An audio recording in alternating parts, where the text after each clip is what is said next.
Nako po, eto na, Raisa May Dizon. Abay, meron siyang ginawa sa live, no? Talagang pinagtakha ng ilang mga manonood niya. At yung nakakakilig na overload ng buong Dabarkads at online community nang biglang ginawa ito ni Raisa May na para bagang meron siyang taong may gusto siyang ipahiwatig. So ano nga ba ang mga payag na ito at ano nga bang nilalaman ng video na ito?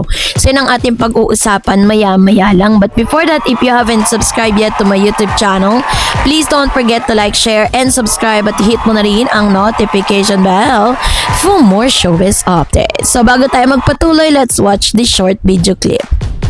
Nakasan mo naman yung background music. Iniisip nila na hindi mahalaga. Mahal kita maging sino. Mahal kita. Magkat mahal kita. Kahit po di Raisa. Isip nila ay Yun. So, ang mismong kaganapan sa set, ang tanong ni Miles Ocampo habang nasa gitna ng live, no, sa pagitan ng hirit, no, nito pong si Miles. Kasama niya po kasi dun sa live na yun, pumasok po si Jose Manalo, pati po si Wally Bayola, maging si Red na isa sa mga host ng Eat Bulaga. Pero bago pa man dumating yun is nagkaroon na ng parang pag-uusap si Miles tsaka si Raisa. At yun nga, 'di ba? Sabi Dan, habang nasa gitna ng live segment at palitan ng hirit kasama si Jose Manalo, hindi pinalagpas ni Miles na tanungin si Raisa tungkol sa kanyang tunay na nararamdaman. Kaya naman diretsang itinanong kung miss na ba niya si Bimbi at kung love o tumitibok na ba ang puso niya para rito. Ang kanta at reaksyon sa halip na magbigay ng direktang yes or no, dinaan ni Raisa sa tawa, pamumula at pag-awit na mga linyang may kantang maging sino ka man, no? Ang reaksyong ito'y agad na kinuha ng mga co-host at viewers bilang pag-amin sa kanyang spesyal na pagtingin kay Bimbi. Pero bakit nga ba nagdulot ng malaking kilig ang moment na ito? Kasi kung babalikan natin yung first kiss at meant to be banter, matatandaan noong muling nagkasama sina Bimbi at Raisa sa birthday special Raisa noong June. Inamin ni Bimbi sa live TV na si Raisa ang kanyang first kiss noong ginagawa nila ang pelikulang My Little Bossing 2013. Kaya naman no filter friendship to on-screen romance ang kantsawan ng mga regular host tulad ni Miles, Jose at Alan Kay ay nagpapatunay na hindi lang ito pilit na love team kundi may natural na kumpiyansa at closeness ang dalawa mula pa noong kanilang kabataan. Sa madaling salita, ang pag-awit ni Raisa May ay nagbigay ng panibagong buhay sa Maybe storyline na nagpapakita ng bukas ang magkabilang panig sa kanilang spesyal na pinagsasamahan sa harap at likod ng kamera. So, eto naman yung ilan sa mga dapat natin na isaalang-alang, no? Sabi dito na napakanta ng maging sino ka man ng live, Miles biglang nagtanong kung miss niya na ba talaga ito si Bimbi, no? Dito po mga eksenang talagang ilang segundo lang pero kapag napansin ng fans, pwedeng maging topic buong araw. Isang kanta, isang tanong, isang reaction at isang pangalan na kahit hindi direktang binabanggit.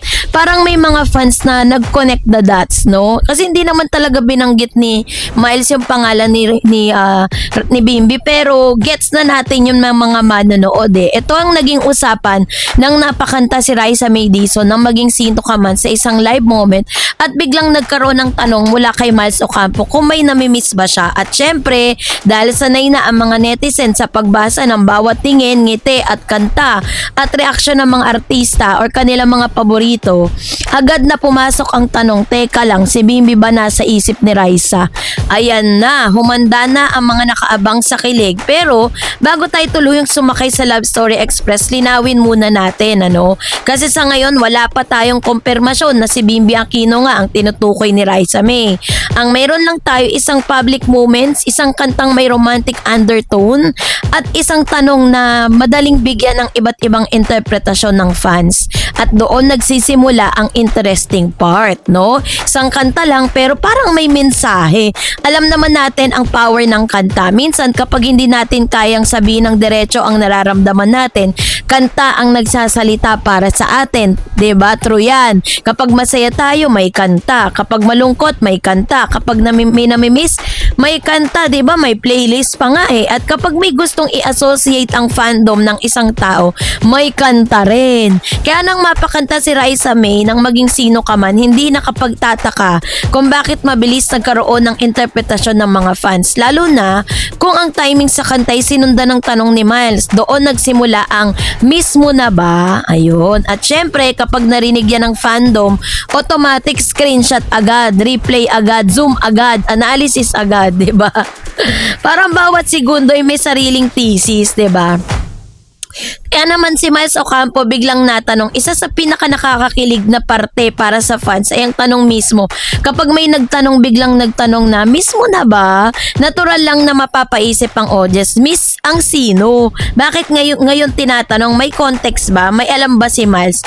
O nakikisakay lang siya sa moment? Dito kailangan maging careful tayo dahil hindi natin alam kung ano talagang intention ni Miles maliban sa kung ano ang malinaw na narinig o nakita sa public interaction. Pero bilang isang entertainment moment, nakaka-curious talaga dahil existing fandom na mahilig mag-connect kina Raisa May at Bimbi. Mabilis ning nag-associate ang tanong no kay Bimbi na parang Miles miss mo na ba? Sabi na Bimbi, sabi ng mga fans, diba? Walang preno na imagination ng mga fans. Pero bakit agad napunta kay Bimbi ang hinala? Simple, may history sina Bimbi at Raisa May, 'di ba? Hindi sila stranger sa isa't isa. Matagal na silang magkakilala sa industriya at nagkaroon sila ng memorable moments nung bata pa sila. Nang muli silang magkaroon ng interaction sa Itbulaga, muling nabuhay ang interest ng audience sa kanilang connection. At dahil doon, bawat bagong interaction ni Raisa na may romantic or emotional flavor ay madaling maiugnay ng fans sa kanilang dalawa. So parang may existing storyline sa isip ng audience na kapag may bagong scene, automatic nilang dinadagdag sa storyline. At yon ang nangyayari ngayon. No, sa isang kanta, 'di ba? Bimbi, isang miss mo na ba? Bimbi pa rin, isang ngiti, Bimbi pa rin. Pero hindi ibig sabihin na yun na talaga ang katotohanan, 'di ba? Pero may ibig sabihin ba ang pagpili ng kanta?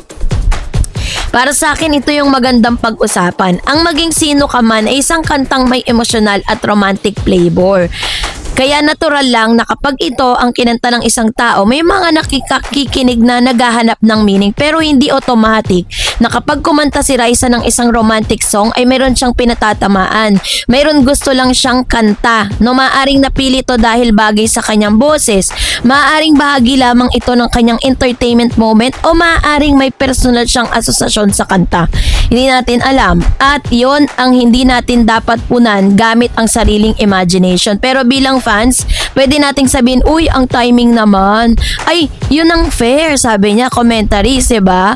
Kaya naman masasabi talaga natin na hindi maiiwasan talaga sa mga Gen Z at lalo-lalo na sa mga manonood na kung ano man yung gawin nitong si Raisa May Dizon ay hindi po pwedeng ma-connect dito po kay Mr. Bimbi kasi alam naman natin na sobrang init po ng pag-uusap patungkol sa kanilang tagong relasyon or should I say the secret and low-key relationship, 'di ba? So wala pa man pong pag-amin directly coming from Raisa and Bimbi pero I know na yung pathways, yung way ay papunta na talaga siya doon, 'di ba? Medyo low-key nga lang. So, kayo po, anong yung saloobin patungkol dito? Miss nyo na rin ba? Maging sino ka man? Mag-comment kayo sa comment section.